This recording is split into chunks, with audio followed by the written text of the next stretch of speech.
Bonjour à vous pour la méditation des litanies de Lorette, pour cette journée du samedi, la journée de la Sainte Vierge justement, puisqu'elle précède le dimanche, le jour du Seigneur. Nous méditons l'invocation Rosa Mystica, rose mystique, mais nous prions d'abord l'Esprit Saint. Au nom du Père et du Fils et du Saint-Esprit. Amen. Chasse loin de nos cœurs l'esprit mauvais, et tout aussitôt rends-nous la paix. Conduis toujours nos pas et donne-nous la main, pour qu'ainsi nous évitions tout mauvais chemin. Fais connaître à nos ténébreux esprits le Père éternel avec son Fils, et toi qui procédant des deux fais l'unité, fais qu'en tout temps nous croyions en ta divinité. Gloire au Père céleste et gloire au Fils qui ressuscita jadis, au Saint-Esprit par qui nos cœurs sont enflammés, dans tous les siècles des siècles à tout jamais, ainsi soit-il. Nous savons que Sainte Thérèse de l'Enfant Jésus a promis une pluie de roses, c'est-à-dire une pluie de bénédiction sur les personnes lorsqu'elles seraient au ciel. Pourquoi ? Parce que la rose, dès l'origine des pères de l'Église, nous promet cette fleur comme celle qui vient d'un jardin sacré, d'un jardin du paradis, c'est-à-dire qu'elle est le signe de la plénitude de l'amour de Dieu pour nous.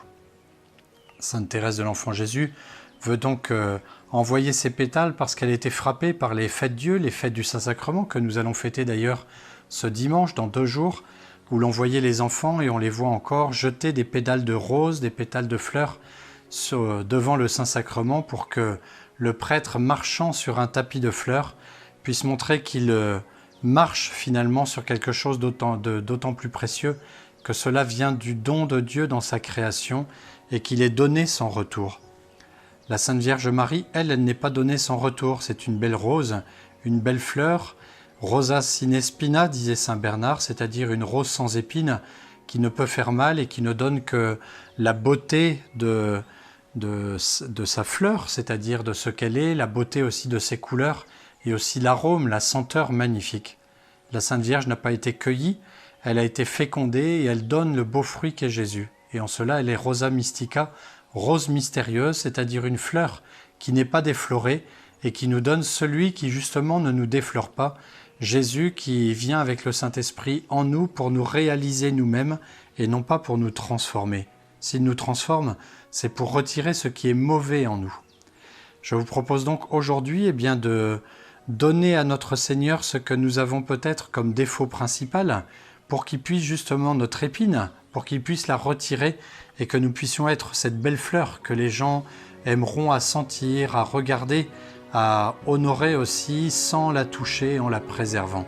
Parce que nous aurons donné le meilleur de nous-mêmes, parce que le Christ lui-même aura retiré ce défaut qui est en nous. Je vous salue Marie, pleine de grâce, le Seigneur est avec vous. Vous êtes bénie entre toutes les femmes, et Jésus, le fruit de vos entrailles, est béni. Sainte Marie, Mère de Dieu, priez pour nous pauvres pécheurs, maintenant et à l'heure de notre mort. Amen. Bonne journée à vous et à très bientôt.